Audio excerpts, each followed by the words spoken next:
हम पढ़ेंगे divisibility rule के बारे में कि कोई नंबर किसी दूसरे नंबर से कंप्लीट डिवाइड हो पाएगा या नहीं हो पाएगा। जैसे देखो सबसे पहले डिविजिबिलिटी बाय 2।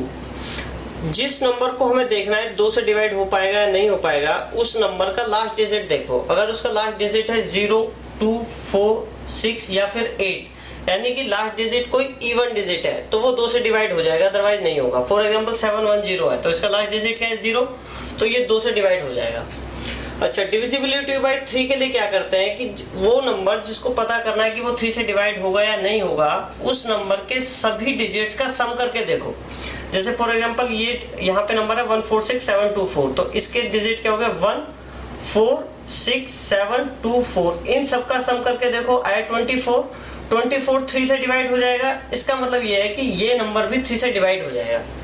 अच्छा, दूसरा एग्जांपल देखते हैं, जैसे कि फॉर एग्जांपल 2137, तो इसके सम करो इन सब डिजिट्स का 2 + 1 + 3 + 7 = कितना आया 13 3 से डिवाइड हो जाएगा, नहीं होगा, तो इसका मतलब ये है कि ये नंबर 3 से डिवाइड नहीं होगा।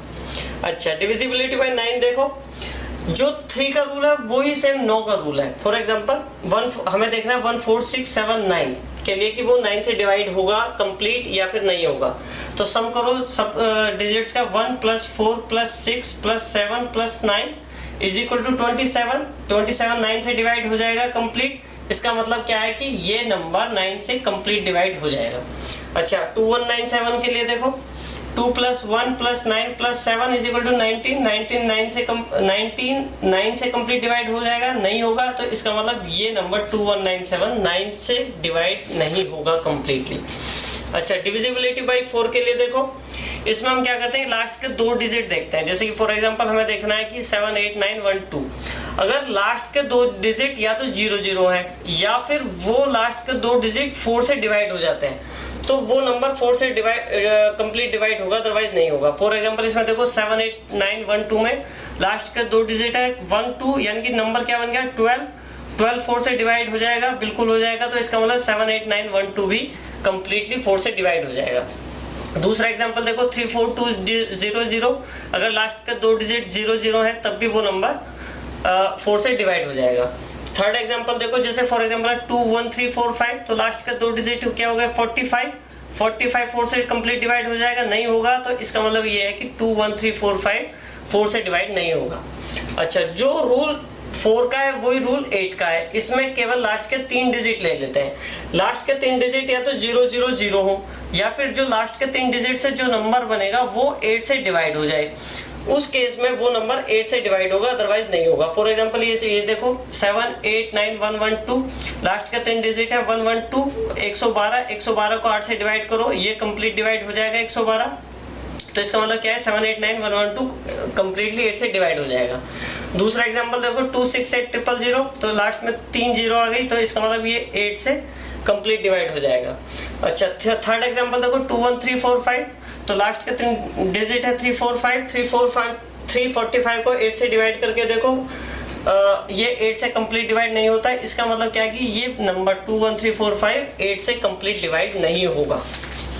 अच्छा, एक बात और कि अब जैसे फॉर एग्जांपल हमें डिविजिबिलिटी बाय 8 देखनी है, 8 का फैक्टर है 2 और 4, तो कोई नंबर अगर ऐसा है कि जो 4 से डिवाइड नहीं होगा तो वो 8 से भी डिवाइड नहीं होगा। फॉर एग्जांपल ये नंबर है तो 4 5 लास्ट के 2 डिजिट है 45, तो 45 4 से डिवाइड नहीं होता, तो इसका मतलब वो 8 से भी डिवाइड नहीं होगा, क्योंकि 4 ऑलरेडी 8 का फैक्टर है। अच्छा, डिविजिबिलिटी बाय 5 देखो, डिविजिबिलिटी 5 के लिए क्या करते हैं कि लास्ट का डिजिट या तो 0 हो या 5 हो, 0 होगा या 5 होगा तो वो 5 से डिवाइड होगा कंप्लीटली, अदरवाइज वो नहीं होगा।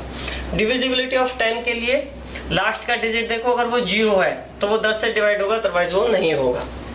अच्छा, डिविजिबिलिटी ऑफ 11 के लिए देखो, डिविजिबिलिटी ऑफ 11 के लिए क्या करते हैं हम सम करते हैं, जो ऑड प्लेसेस पे जो डिजिट है उनका सेपरेट सम करेंगे, और जो इवन डिजिट पे है उनका हम सेपरेट सम करेंगे, और दोनों का फिर डिफरेंस करेंगे, दोनों के सम का। फॉर एग्जांपल यहाँ पे देखो ऑड प्लेस पे क्या है 7 + 6 + 2 + 1 + 3 = 19। अच्छा, इवन प्लेसेस पे देखो 4 + 5 + 6 + 4 इज इक्वल टू 19। अब इन दोनों का डिफरेंस निकालो, जो दोनों जो ऑड प्लेस पे जो सम आया है और जो इवन प्लेस पे जो सम आया है उनका डिफरेंस देखो। अगर वो या तो 0 आ जाए या फिर जो वो डिफरेंस है वो 11 से डिवाइड हो जाए कंप्लीटली, तो वो नंबर 11 से डिवाइड होगा कंप्लीट, अदरवाइज वो नहीं होगा। तो इस केस में 19 माइनस 19 इज इक्वल टू 0, इसका मतलब ये नंबर 11 से डिवाइड हो जाएगा। अच्छा, दूसरा एग्जांपल देखो, फॉर एग्जांपल 14092815। यहाँ पे देखो ऑड प्लेस पे 5 plus 8 plus 9 plus 1, 5 plus 8 plus 9 plus 4 is equal to 26। अच्छा, अब देखो 1 plus 2 plus 0 plus 1 is equal to 4। 26 में से 4 माइनस किया है 22, 22 11 से डिवाइड हो जाएगा कंप्लीट, तो इसका मतलब ये नंबर 11 से कंप्लीट डिवाइड हो जाएगा।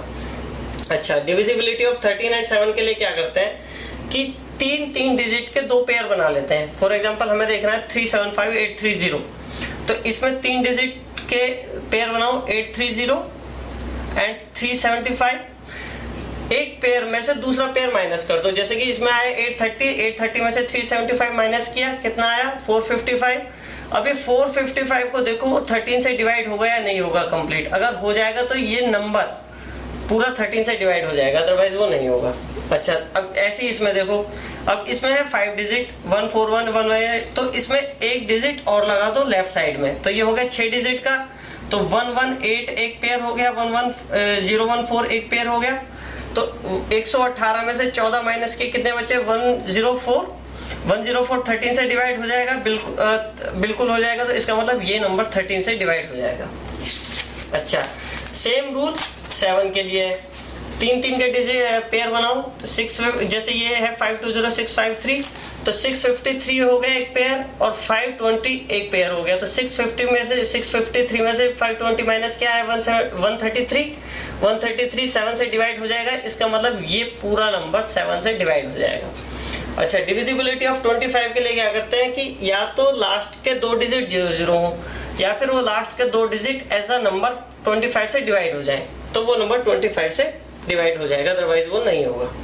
अच्छा, किसी भी नंबर से अगर हमें डिविजिबिलिटी देखनी है तो हम क्या करते हैं कि उस नंबर को उसके को प्राइम नंबर्स के प्रोडक्ट में स्प्लिट कर लेते हैं और फिर देखते हैं कि वो उनसे डिवाइड होता है या नहीं होता। फॉर एग्जांपल हमें देखना है डिविजिबिलिटी बाय 6, तो 6 को हम क्या लिख सकते हैं 2 मल्टीप्लाई बाय 3, 2 और 3 को प्राइम नंबर्स हैं। अच्छा, फिर देखो वो नंबर 2 से भी डिवाइड हो जाना चाहिए और 3 से भी हो जाना चाहिए। अगर दोनों से डिवाइड हो जाता है तो वो नंबर 6 से डिवाइड हो जाएगा। फॉर एग्जांपल देखो 2 3 4 7 2, ये 6 से डिवाइड होगा या नहीं होगा। तो 6 को लिखो 2 मल्टीप्लाई बाय 3, यानी कि 2 से डिवाइड करो 2 से हो जाएगा, 3 से करके देखो वो डिवाइड हो जाएगा, ये भी हो जाएगा। तो इसका मतलब ये 6 से भी डिवाइड हो जाएगा। इसी तरीके से हम और नंबर से देख सकते हैं, जैसे कि डिविजिबिलिटी बाय 12 देखनी है तो 12 को हम क्या लिख सकते हैं 3 मल्टीप्लाई बाय 4, 3 और 4 को प्राइम नंबर्स हैं। तो 3 से देखो वो नंबर डिवाइड होगा या नहीं होगा, फिर 4 से देखो दोनों से हो जाएगा तो 12 से भी हो जाएगा। इसी तरीके से 15 के लिए देखो, 15 को स्प्लिट कर लो 3 और 5 के फॉर्म में। 3 मल्टीप्लाई बाय 5, क्योंकि 3 और 5 दोनों को प्राइम नंबर्स हैं, तो 3 से देखो 3 से कोई नंबर हो जाएगा, 5 से भी हो जाएगा, तो वो 15 से भी हो जाएगा। इसी तरीके से 18 में देखो, 18 को प्राइम नंबर्स के प्रोडक्ट में स्प्लिट करो 2 और 9, तो देखो 2 से भी हो जाना चाहिए, 9 से भी हो जाना चाहिए, तो वो 18 से भी हो जाएगा। इसी तरीके से 21 के केस में देखो, 21 को स्प्लिट कर लो 3 मल्टीप्लाई बाय 7 के फॉर्म में। 3 और 7 को प्राइम नंबर्स है, तो 3 से देखो और 7 से देखो, दोनों से अगर हो जाएगा तो 21 से भी हो जाएगा। इसी तरीके से 24 में 3 से देखो और 8 से देखो, अगर दोनों से हो जाएगा तो 24 से भी हो जाएगा। इसी तरीके से 28 को स्प्लिट कर लो को प्राइम नंबर्स के प्रोडक्ट में 4 और 7, 4 से देखो 7 से देखो, दोनों से अगर हो जाएगा तो 28 से भी हो जाएगा। Thank you.